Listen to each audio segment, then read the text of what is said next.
It is my pleasure to welcome you to today's Learning Lunch featuring Mardi Gras historian and publisher of the Mobile Mask, Mr. Steve Joynt.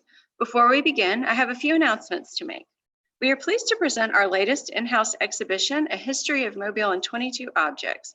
22 unexpected and compelling objects weave together over 300 years of Mobile history, from the pre-colonial era to the 21st century port.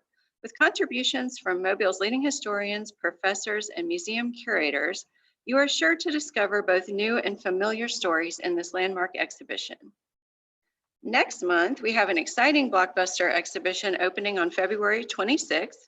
It's called Egyptian Mummies and Eternal Life, and it features over 100 ancient artifacts, including mummies, painted sarcophagi, funeral trousseau, and votive objects. The exhibition evokes the mythical and mysterious landscape of the tombs and pyramids of ancient Egypt. Memberships to the History Museum are a great way to support the museum and to get the most out of what the museum has to offer.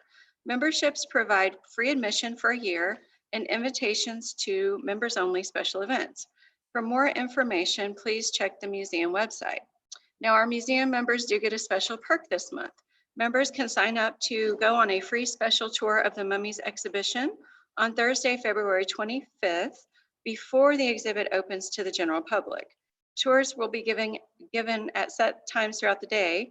You can contact our marketing and events manager, Stephanie Evans, for more information or to sign up for a tour time. Our new Learning Lunch schedule for 2021 is now available on our website. Check it out to see all of the wonderful presentations that the museum will have this upcoming year. Please join us for our next Learning Lunch at noon on Wednesday, March the 10th. This program will be featured on Zoom and Facebook Live, and we'll have Dr. Melinda Nelson Hurst, an Egyptologist from Tulane University. She will deliver her presentation, Preparing for Eternity, Mummification in Ancient Egypt, and this corresponds to the Mummies exhibition. If you have any questions during today's program, please write them in the Zoom chat box, or if you are joining us on Facebook Live, write them in the comment box, and we will have time for Steve Joynt to answer them at the end. Now I'm going to introduce Mr. Joynt and then turn the program over to him. Mr. Joynt spent over 30 years in the journalism industry, starting in high school as a copy boy for his hometown newspaper, the Richmond News Leader in Richmond, Virginia. He attended the University of Virginia and earned degrees in English and American government. He then attended Columbia University and earned his master's degree in journalism. He spent 15 years as a reporter for the Birmingham Post-Herald and then 11 years with the Mobile Press Register, where he eventually became the assistant city editor. He has covered everything from hurricanes to plane crashes and interviewed all kinds of people from rock stars to notorious killers. In 1997, his book, Jack's Law, The Rise and Fall of Renegade Judge Jack Montgomery, was published. After leaving the Press Register in 2011, he founded Throne Ventures, publishing and printing company. He shares the uniquely rich story of Mobile Mardi Gras through the annual publication of Mobile Mask, now in its 10th year. At this time, I'm going to turn the program over to Mr. Joynt.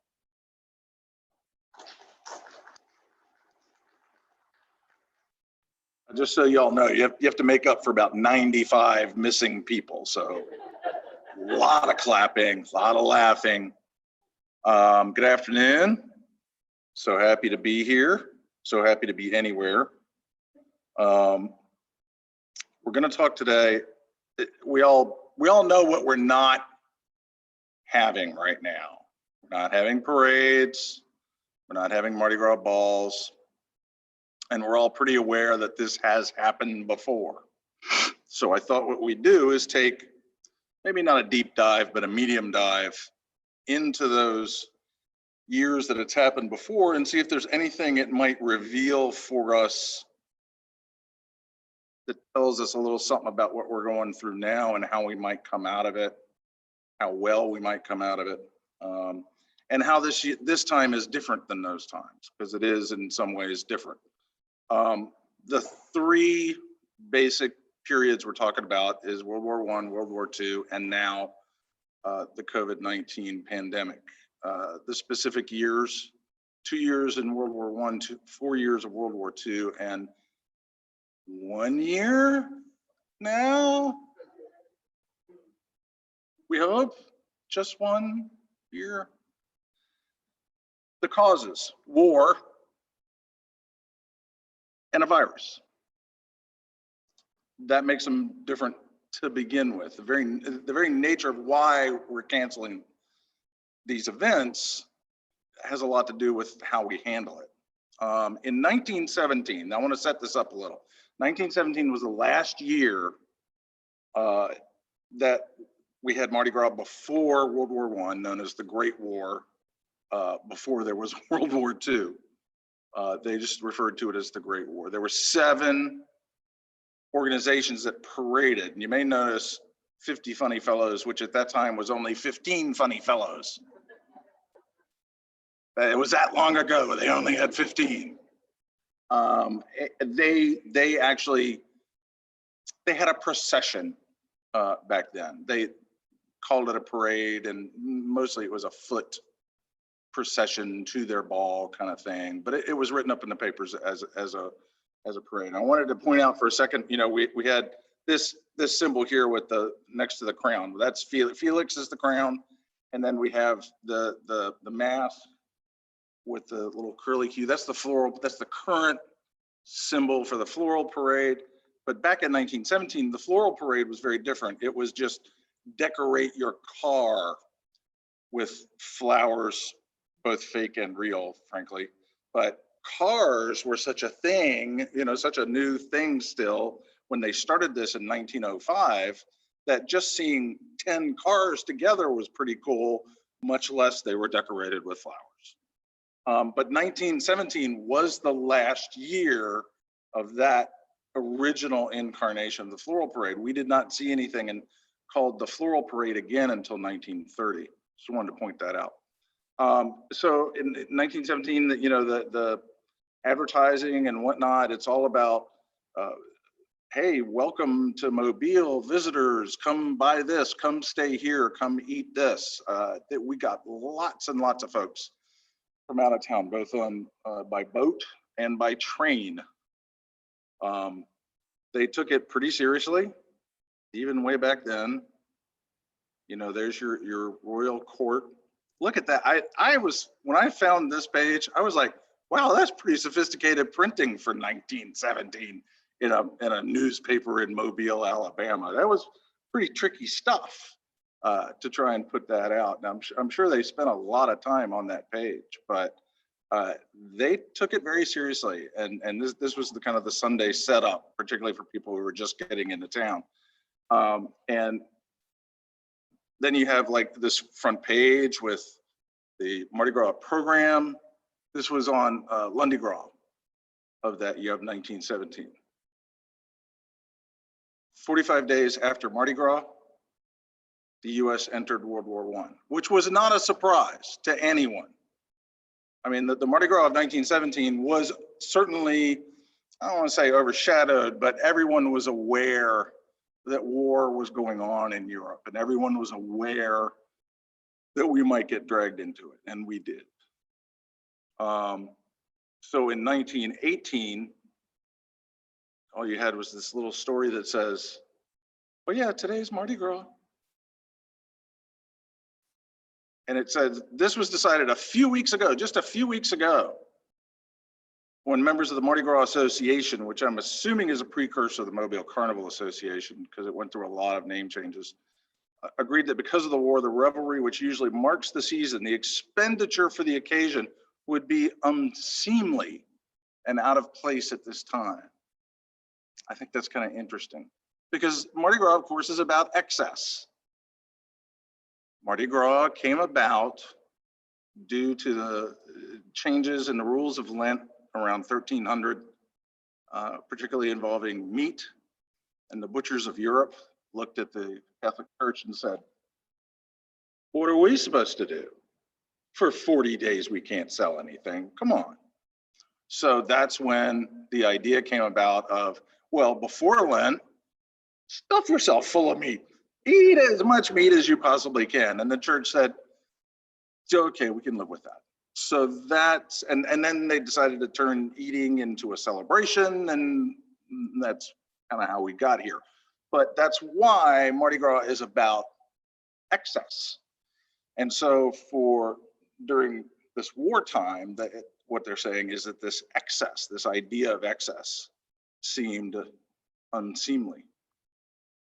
You even have, and this almost kind of hit me like, wow, this a little bit Lent-like, but they're saying it because of the war. Go meatless today for the war effort, you know. Every day is wheatless day. So there's already kind of that self-deprivation going on to try to help out with the war effort. It does not mean that everything stopped. It does not mean there was no celebration at all.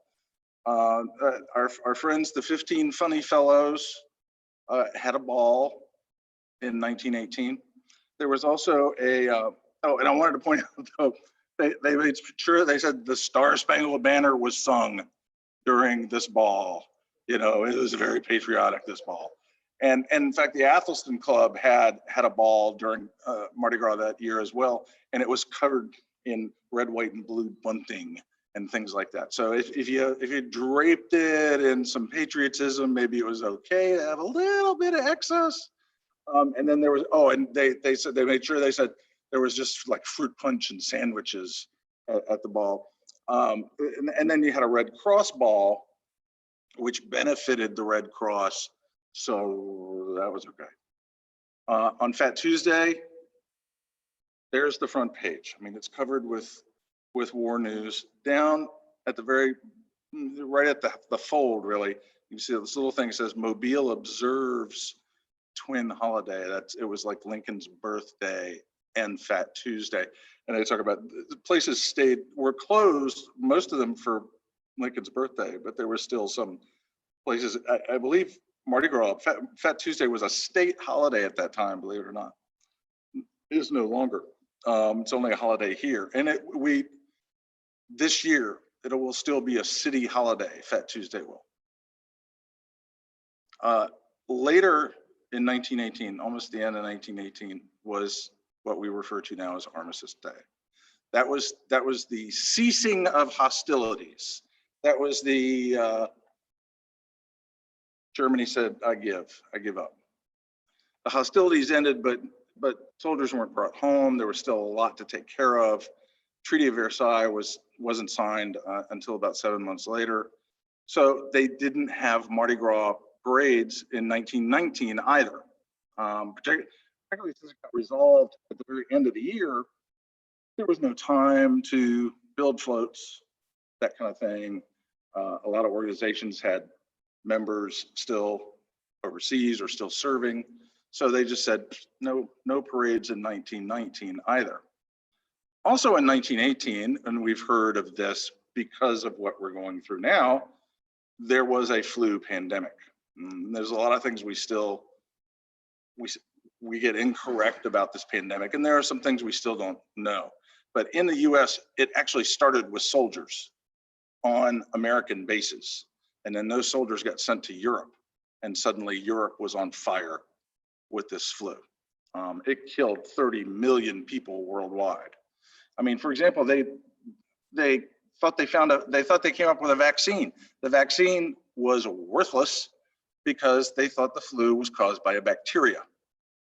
They didn't know about viruses then. Viruses were still were too small for the microscopes of the time. We never actually saw a virus until the electron microscope was invented. So they did not know what they were up against. This particular flu did 90% of its damage in 1918.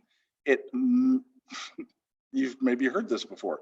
It just went away at the end of 1918, right around the same time the war ended. For the most part, it died way down, and nobody really knew why, but they were happy that it did. So we get to 1919, and I wanted to show you this tiny little thing on the editorial page on Mardi Gras Day. And it said, the coming of the war, however, quite banished the thought of public jollification. I'm not even sure that's a word. And so far, the spirit of Mardi Gras has not returned. The celebration today, therefore, will be but a memory. And it's too bad the editorial page guys didn't read their own newspaper, because look, the Excelsior brass band, look at that, playing a carnival dance. Don't you wish you could have a little video of that? Wouldn't that have been awesome to see the Excelsior band way back then? The Spinsters, a non-parading group that's still around, had their ball. I thought this was interesting. Last year, the previous year, 1918, they did not have a ball. This season, as the boys are all coming back, the Spinsters came back too and gave one of the most beautiful balls in the annals, you gotta be careful, of the society's history. After a time of weeping and anxious waiting, it is most fitting that everybody should be happy and frivolous. And so the Spinsters started the ball rolling and really sounded the note of the gay carnival time. So they were ready. Everything else basically got called off, but they were ready to say, you know what? Hey, we're doing Mardi Gras. And our pals, the 15 Funny Fellows, took to the streets again, had their procession, had their ball. There were some other balls. The guy who wrote that little editorial, I don't know where he was getting his news from, but there was stuff going on in 1919. And the soldiers did come back. Just to take a quick look at 1920, how they came out of it, how they first returned to Mardi Gras. It was interesting because the flu was ebbing and flowing. The flu kept coming back. There were several waves, as we like to say now. And they were having something of a wave around that time. And as the city was talking about the details of what was going to happen for Mardi Gras, the health officials said, we would really like you to cancel Mardi Gras again this year because we're worried about the flu. The city said, yeah, no, not gonna do it. Too big of an economic engine to shut it down for another year. And when the city first said that, they said, but I'll tell you what, we're gonna restrict all the activities to one day, to Mardi Gras Day. A month later, when that time arrived, oh no, there was stuff on Sunday, there was the IMs and other stuff on Monday. And, like the one thing they did was they brought the king in on Tuesday when normally he would come in on Monday and get the key to the city and that kind of thing. But for the most part, it was about as normal a Mardi Gras as they could have. And you take a look at this front page and tell me whether or not they were excited to be back in the Mardi Gras business. Get yourself a new hat. We've now gone from meatless and wheatless to, hey, time for a new hat. So they, full force back into Mardi Gras. Despite, look at this.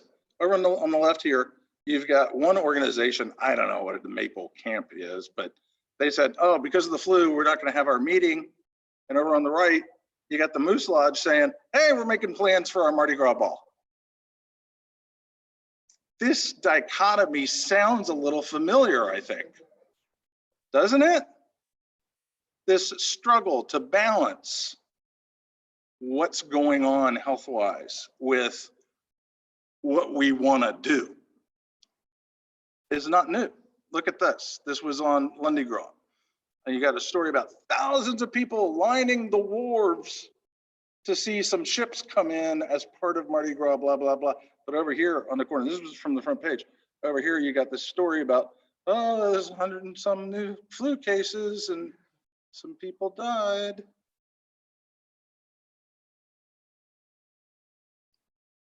The Mardi Gras Day paper. The king and the queen and the this and the that. Carnival has full sway in city today.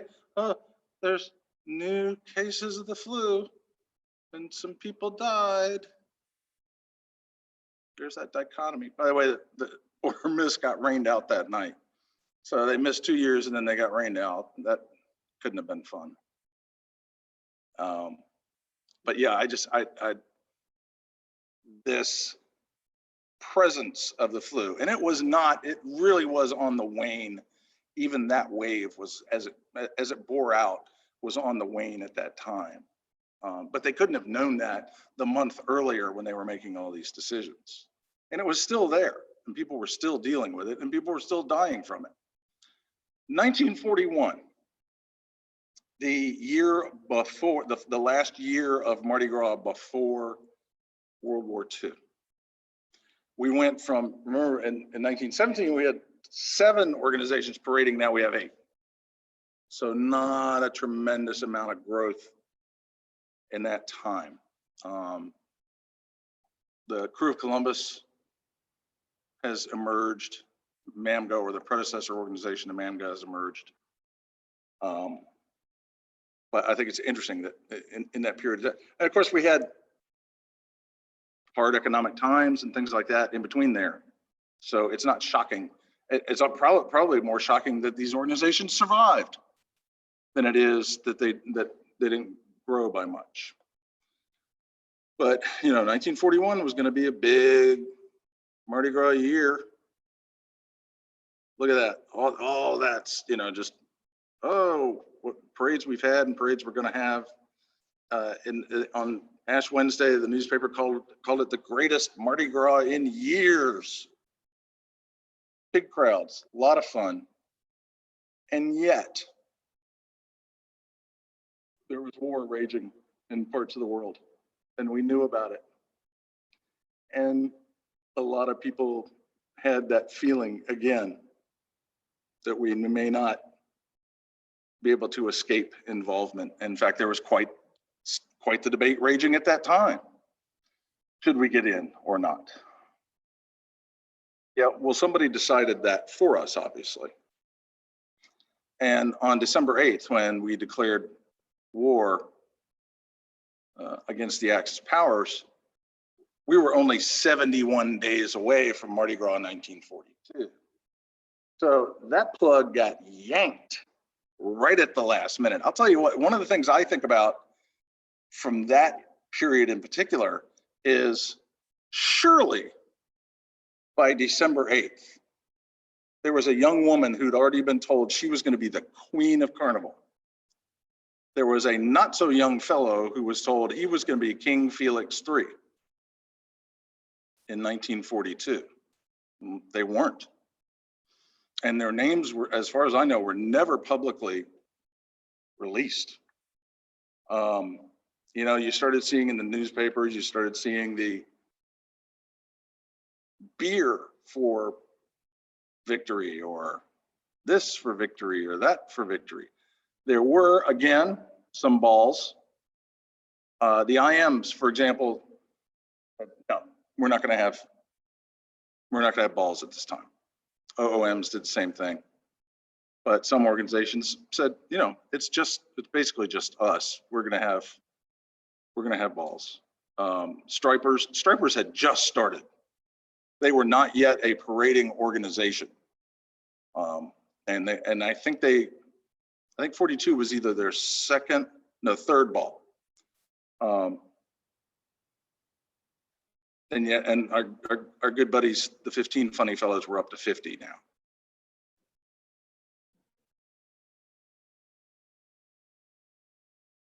This was the Saturday before Fat Tuesday. The draft registration, if you can see the bottom, it says draft registration today and Monday are draft registration days for Mobile Countyans. Who can think about Mardi Gras when you got to register for the draft? Right? This as far as I can tell, this decision in World War II was basically made by the individual organization. I'm sure the Carnival Association had something to do with it. I'm sure the city had some input, but it basically seemed like it all came down so quickly. And it was so obvious because 20 years earlier, they had shut down for World War I. It seemed so obvious that they would shut down this time too. I don't think anybody had even a thought of parading. On Fat Tuesday, you had this small story at the bottom of the page. that said, yeah, today is Mardi Gras Day, but nobody's gonna do anything. We're not gonna crown a queen. We're not gonna do this. It's interesting to note that had people come to Mobile for Mardi Gras, it's not clear where they would have put them, because Mobile in the last just couple of months had grown by 20,000 people. And this was workers, largely in the shipyards. And so they were filling up the hotels and they were filling up the boarding houses. And boy, if they were worried about, if I remember right, they were worried about the Azalea Trail coming up a little bit later in the spring, and they were like, "Oh, we're not going to be able to put anybody anywhere if they show up for the very popular Azalea Trail." 1943, boy, look at it. Uncle Sam needs your shotgun. Man, Uncle Sam needed everything, right? I mean, the austerity measures, the restrictions on what you could buy, gasoline, sugar, everything, all for the war effort. So much was geared for the war effort. Those gas mains are war lines now, Sonny. Everybody had a stake in this. Ford announces new models for 1943. It's tanks and airplanes, right? It's not cars. It's all about the war effort. And Mobile was a big part of that home front. So much of what was going on in this region was geared toward that. And yet we still had a few balls going on. Order of Juno, a non-parading organization. The Stripers continued on. Look at this paper, Mardi Gras Day. And I want to point something out. Mardi Gras Day in 1943 was the latest it can possibly mathematically be, March 9th. A lot of us are big fans of late Mardi Gras Day, right? We have never seen a parade on March 9th. It's that infrequent. Before 1943, 1886 was the last time we'd seen a March 9th Fat Tuesday. The next one we'll see will be 2038. Hopefully there will be no virus in 2038. But I want to point something out that was in the middle of this page. Sliced bread to return this week. Let me tell you, if you're worried about being able to have sliced bread, Mardi Gras is not a big concern at the time. I mean, I'm all for Mardi Gras, but yeah, sliced bread comes first. It's a crazy story that the Commissioner of Agriculture or the Secretary of Agriculture, for some reason, decided to tell all the bakeries in the country they couldn't slice their bread anymore. I'm not sure why. I don't know whether he thought it led to waste or something like that, but there was such pushback that he had to rescind that order like a week or so later and say, okay, all right, well, next week y'all can start slicing bread again. Yeah, if you're worried about whether the bread is gonna get sliced, it's pretty basic stuff going on at that time. Crew of Columbus all through this period was having balls as well. Crew of Columbus had only just been founded right after World War I. I love this ad. I mean, here we are a couple of years deep into this non-Mardi Gras. I can tell the newspapers are more and more loath to say anything about it because you bring it up and people go, yeah.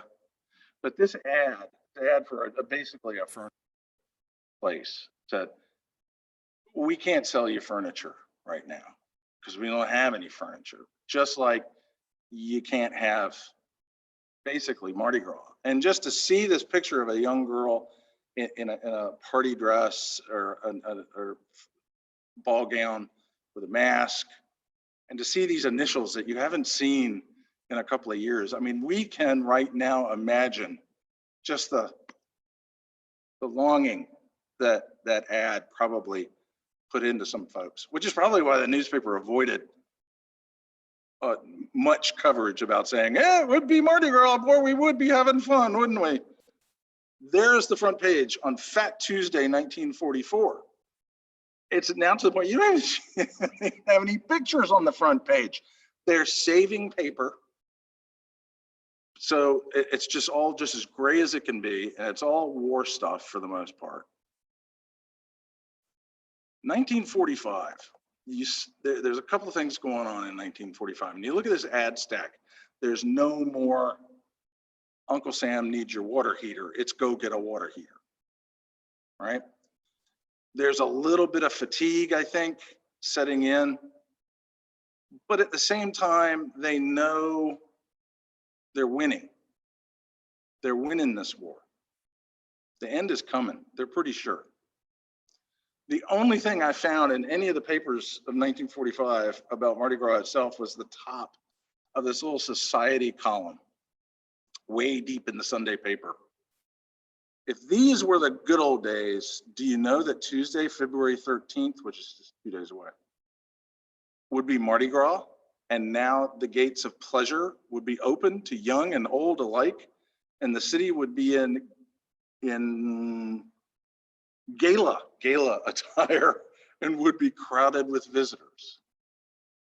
And again, the reason that I think there's not much of that in the paper is you read that and you say, wow, boy, this really sucks. That we're not having that, to think, wow, we could be in the middle of all that fun and boy, am I tired of the war.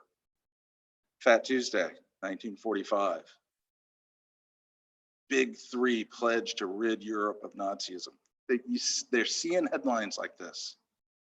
They're positive headlines. We're making progress headlines. We are pushing them back headlines. What do you know?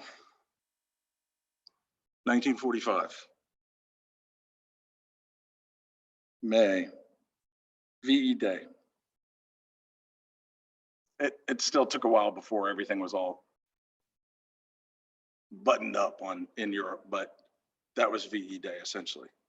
Then in August, Japan surrenders. It's over. It's finally over. Whoa. Didn't take long, did it? From August to February, they got right back into the swing of Mardi Gras, baby.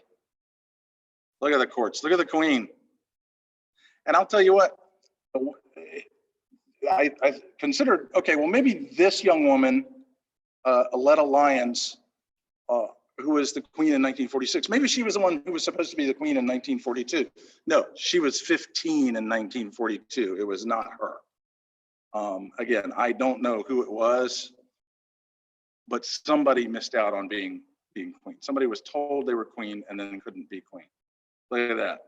All kinds of coverage.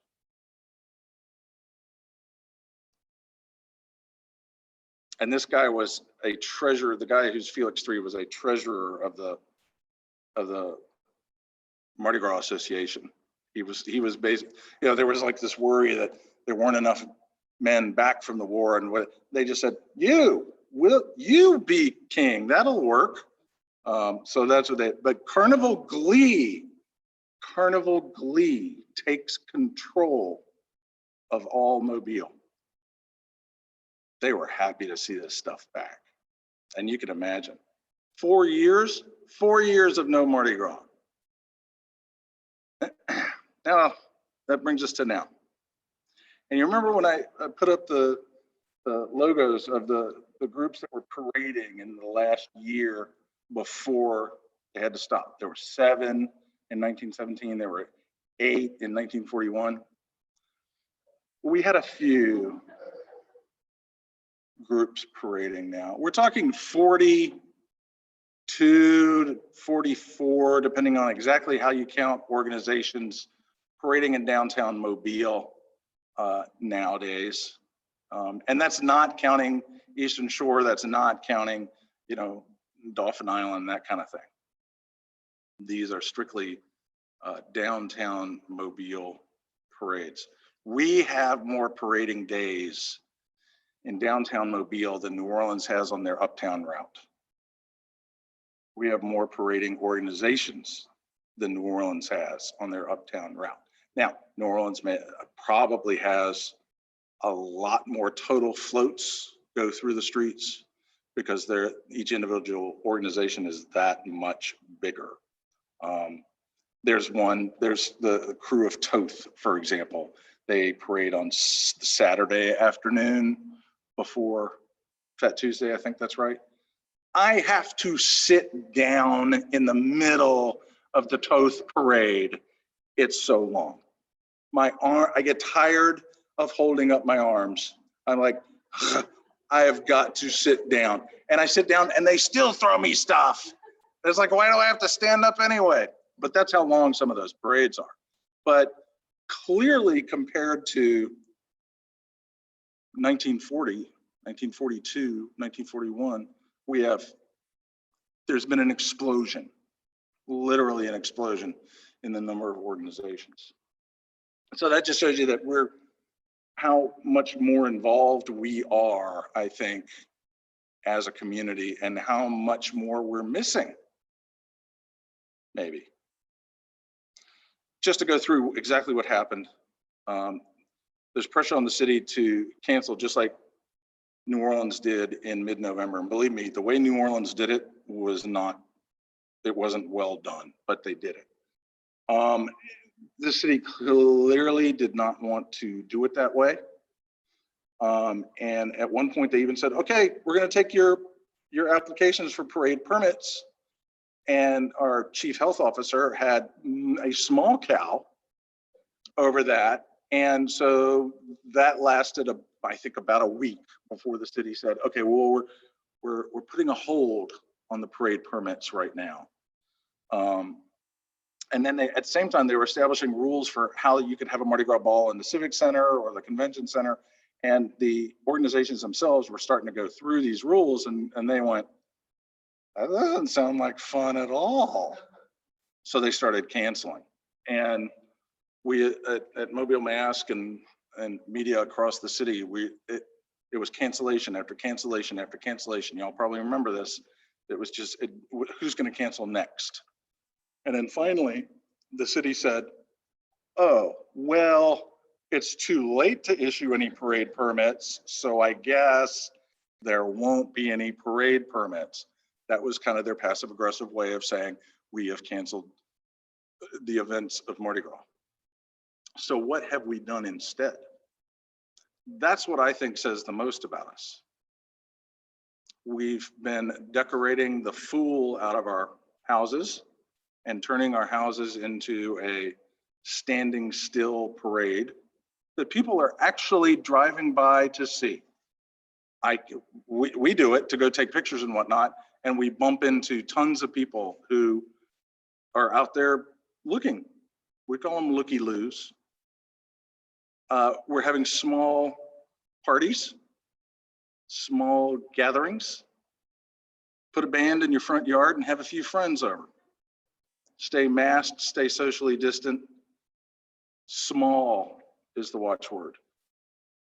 We got the Bellingrath lights into Mardi Gras Park, along with our lovely official Mardi Gras tree.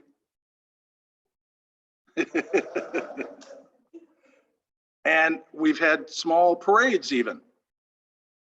One parade we went to the other day, they said, we put this together in 10 days.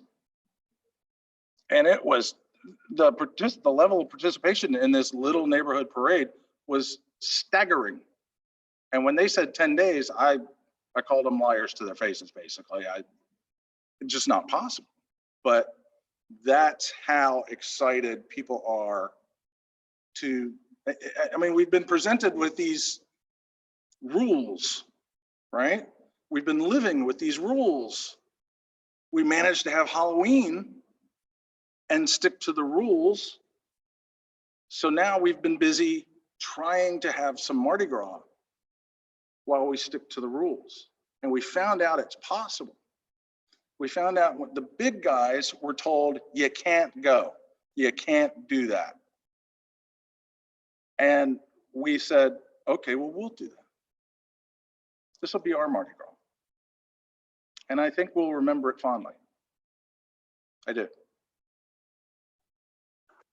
Really loud. Oh, okay, no, please, oh, thank you, thank you. Do we have any questions?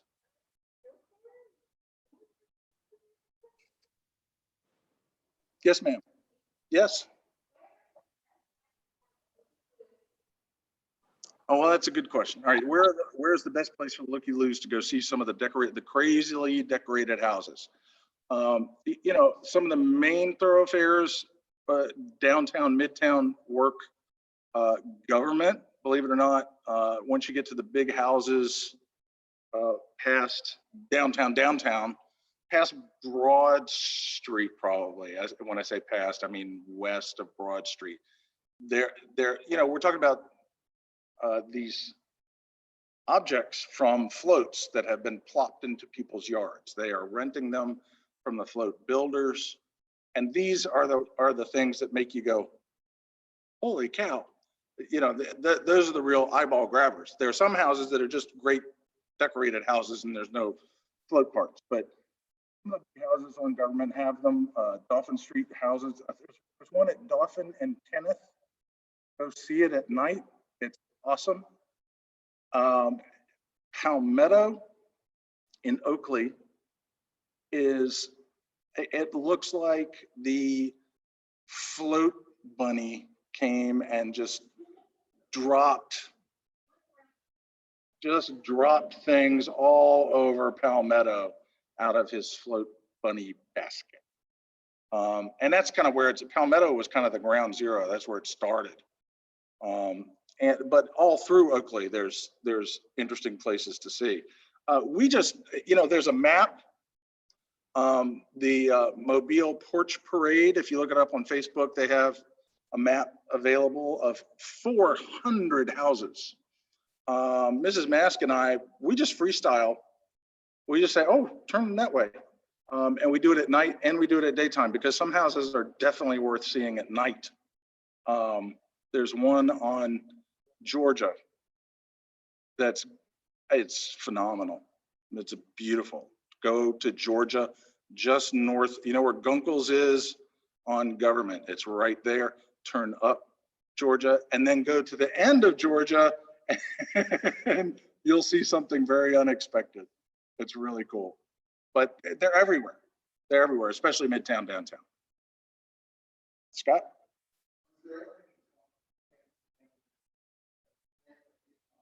Was there ever any thought of canceling during Korea or Vietnam? There was, but when you think about it, those wars really kind of snuck up on us. They were incremental, far different from declaring war as we did in World War I and World War II. I think in those conflicts, we kind of turned around and said, boy, that kind of snuck up on me. It seems like we're in a full-blown, and they never did. They never did call them even wars. So I think that nature of it. I think the frog in the pot of water aspect of those wars kind of made people go, well, we didn't cancel last year and we were kind of at war, you know. I think there was even some talk of it, you know. New Orleans considered canceling after Katrina, but there was a rather large contingent of people who said, no, this is our chance to show that New Orleans is coming back. It was really kind of their line in the sand almost to say, this storm did not beat us. This flood did not beat us. And we were there. We were there for the New Orleans Mardi Gras after Katrina. And one thing I'll never forget was they basically said, we don't have enough money and manpower to clean up every night like we normally do, like we do here in Mobile. You know, there's too much being put toward cleaning up storm debris and problems and whatnot. So we're gonna clean the streets after Mardi Gras is over. And we were there for probably Sunday through Fat Tuesday, something like that. And Fat Tuesday morning, I went out early to get a spot on the barricades, and I had my rake with me. And the reason I carry a small rake is to reach out over the barricade and scrape up something good that hit the ground. Well, it's a good thing I had a rake with me, because to get my chairs down in front of the barricade, I had to rake all of the trash up that had,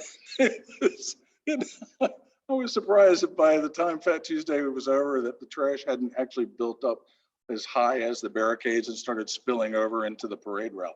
But it was important.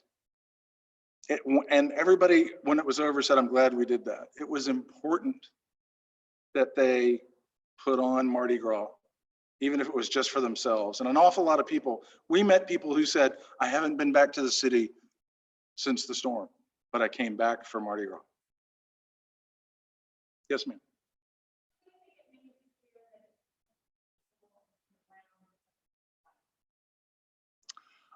Well, I'll point, okay, the question was, what do I think it means that the celebration this year is much more of a grassroots thing and it's not coming from the societies? That doesn't bother me. I don't think the societies are letting us down or anything like that. I think in one aspect, they're being held down. If you've seen the recent stories, the police chief said, if they catch any mystic societies second lining, they could very well lose their ability to apply for a permit next year. Holding that over their heads is a very, very powerful weapon. And secondly, they put a lot of effort into trying to make this work, trying to put on a parade, trying to put on a ball. There was a lot of effort expended on trying to meet the rules and still do what they do. And I think when all of that failed, it really just kind of took the air out of them. I think it really just knocked the wind out. And they just kind of said, we tried. The way that it's happened is the way I hoped it would happen. Because I pretty much knew that if they really put the kibosh on official Mardi Gras, which isn't really official at all, but you know what I mean? If they really canceled the parades and canceled the balls, that if there was gonna be some Mardi Gras, it was gonna have to come from us. And I think that's actually a very valuable exercise, because these mystic societies they're not government agencies. They're not out of towners. It's not the circus swinging through town. It's us, it's our neighbors. They make up these mystic societies and their money goes into it. And they put on this great show for us every year that we go out and enjoy at no cost. It's why when somebody gets on my Facebook page, every once in a while, somebody is dumb enough to get on my Facebook page and say, oh, so-and-so didn't throw very much at all. And I say, look it, when you go out into the middle of the street and take money out of your pocket and start throwing it at strangers, you can say something about whether they threw very much at all. Because that's what they're doing. And in my view, they get what's probably a very well-deserved year off of entertaining us, because that's hard work. They do hard work all year long. And they'd rather be out there. They would rather be out there doing what they do. But I think it's good that we're showing each other that, number one, Mardi Gras is important to us, as we've always said it is, and that we have seen it take that creative toll on us and turn us into people who can make something beautiful, even if it's gaudy, but it's still beautiful. or it's funny or whatever, because I've seen funny, I've seen beautiful, I've seen all kinds of things happening all over this town, and we've all seen pictures of it thanks to social media. I mean, social media has been a great service to this effort. It's serving us at just the right time. And I'm hoping, my fondest hope, is that some of what we've done this year will stick around and still be part of our celebration. Scott?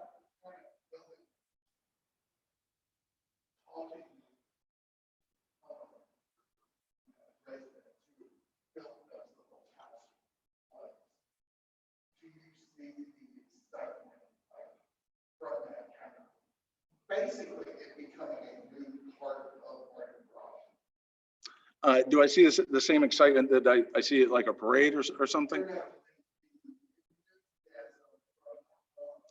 Right. And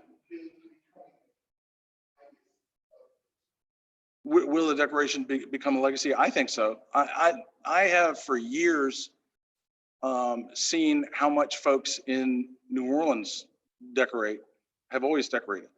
And there are plenty of houses in Midtown and downtown that have decorated every year. And I live out in deepest, darkest West Mobile. And Mobile Mask World Headquarters has been like the only house in all of West Mobile to decorate for Mardi Gras. Now we're not alone. There are other houses out in West Mobile that are decorating. And I think people are finding out how much fun it is.